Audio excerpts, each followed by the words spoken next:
तर पंढरपुरात सुद्धा सकाळपासून मतदान सुरू झालेले आहे। अनेक नेत्यांसह नागरिक मतदानाचा हक्क बजावतायत। आढावा घेतला आमचे प्रतिनिधी संकेत कुलकर्णी यांनी। सांगोला मतदारसंघात आता खरं तर चुरशीनं मतदानाला सुरुवात झालेली आहे। आपण पाहू शकतोय की मतदारांच्या मोठमोठ्या रांगा सांगोला मतदारसंघात लागलेल्या दिसतात। सांगोला मतदारसंघात विद्यमान आमदार शहाजी बापू पाटील यांच्या विरुद्ध शेकापचे उमेदवार असणारे डॉक्टर बाबासाहेब देशमुख आणि शिवसेना उद्धव ठाकरे गटाचे उमेदवार दीपक साळुंखे यांची खरं तर या ठिकाणी प्रतिष्ठा पडायला लागलेली आहे। एक लढत, एक चुल्लबल लढत सोलापूर जिल्ह्यातील मानली होती आणि याच मतदानासाठी आता पाकिस्तानच्या अटारी बॉर्डरवरून खरं तर मतदार सांगोल्यात दाखल झालेले। कुठं जाणार दादा? जय महाराष्ट्र। मी आता आले सिलीगुडीवरून जयपागुडी, तिथून चायना बॉर्डर आहे ते आपले एक 150 किलोमीटर आणि अरुणाचल राहते एक 50 किलोमीटर। शांतारावर मी मतदानाचा हक्क देण्याकरता ह्या चिकमौत गावात आलेलो आहे। मी आपण काय तिकडे काम करता? मूळचे आपण सांगोल्याचे?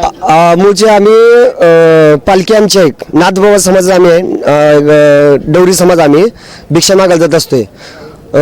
भारतातल्या कुठल्या कुठल्या कोपऱ्यात जात असतो आम्ही, पण मतदानाच्या टायमिंगला आम्ही एकत्रित असतोय।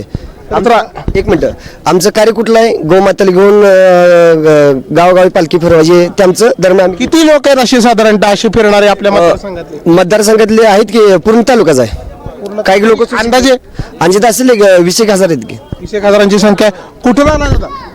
पुण्यावरून। पुण्याहून आलेला आहे मतदाराला। खरं तर असे अनेक नागरिक आहेत, काही महिला सुद्धा आपल्या सोबत आहेत। कुठून आला मावशी? कोकणातनं कोकणातनं। खास मतदानासाठी काय काम करता तिकडं? हीच भिक्षा मागतोय पालखी घेऊन। पालखी घेऊन भिक्षा मागतोय। आपण कुठून आलाय? गुजरातवरून आले आम्ही। गुजरातवरनं? गुजरात गुजरातवरनं। गुजरातमध्ये कुठं? राजस्थान मध्ये। राजस्थान।